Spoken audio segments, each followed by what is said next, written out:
ప్రస్తుతం యాదాద్రి భువనగిరి జిల్లా రాజపేట మండలం నేమ్ల గ్రామంలో పులిరాజు రెబల్గా 120 ఓట్లతోటి గెలవడం జరిగింది. ప్రస్తుతం ఆయన మాటల్లో తెలుసుకుందాం. యాదాద్రి భువనగిరి జిల్లా రాజపేట మండలం నెమిల గ్రామంలో పులిరాజు అనే నేను 120 ఓట్లతో మెజార్టీతో రెబల్గా గెలవడం జరిగింది. గెలిచిన తర్వాత మేము మా ఎమ్మెల్యే గారి దగ్గర పోయి జాయిన్ అవ్వడం జరిగింది. ఆ పార్టీలో ఉండే మేము తన సింబల్తోనే ఎమ్మెల్యే గారి సింబల్, మన సీఎం గారి సింబల్తోనే పెట్టుకొనే గెలవడం జరిగింది. దాంట్లో కలవడం జరిగింది. సార్ను కూడా పోయి అడిగినాం, మా ప్రాబ్లమ్స్ నమిలలో ఏమేమి ఉన్నాయి అన్ని ప్రాబ్లమ్స్ అని చెప్పడం జరిగింది. మెయిన్గా మేజర్ వచ్చేసి బస్సు సౌకర్యం ఒకటి, రోడ్డు సమస్య ఒకటి, పుట్టెలగూడెం ఒక రోడ్డు సమస్య ఒకటి, అవన్నీ తన దృష్టికి తీసుకుపోవడం జరిగింది. అదేవిధంగా స్పందించి ఇమ్మీడియట్లీ బస్సును శాంక్షన్ చేస్తా అని చెప్పారు. మళ్ళీ రమ్మని చెప్పారు. త్వరలోనే వెళ్ళి ఆ సమస్యను కూడా పరిష్కారం చేస్తాను. ఇంకా స్ట్రీట్ లైట్లు కానీ వేది స్ట్రీట్ లైట్లు ఒకటి, డ్రైనేజ్ సమస్యలు కొన్ని ఉన్నాయి.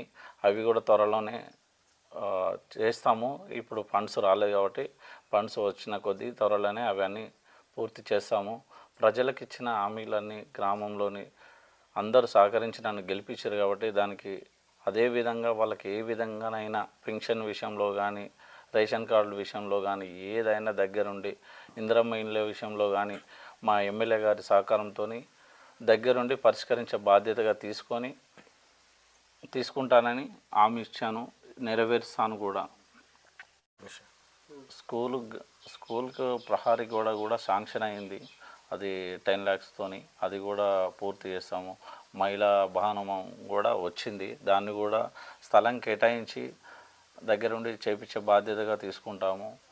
ఇంకా హాస్పిటల్స్ స్పెషలిస్ట్ కానీ ఇంకా ఏ సమస్య ఉన్న గ్రామంలో ప్రతిదానికి స్పందిస్తూ ఇమ్మీడియట్లీ క్లియర్ చేయడానికే ఉన్నాను. ఇంకా మెయిన్ సమస్య ఏంటంటే మాకు రాజపేట నుంచి 1 kilometer నెమిల గ్రామము, దానికి బస్సు సౌకర్యం చాలా ఇబ్బందిగానే ఉంది. దాన్ని ఫస్ట్ ఎమ్మెల్యే గారి దృష్టికి తీసుకుపోయాను, అది క్లియర్ చేస్తున్నారు. దాని మీద పక్కపంటి రోడ్డు సమస్య, ఒక మినీ ట్యాంక్ బండ్ లాగా కూడా అనుకున్నాము.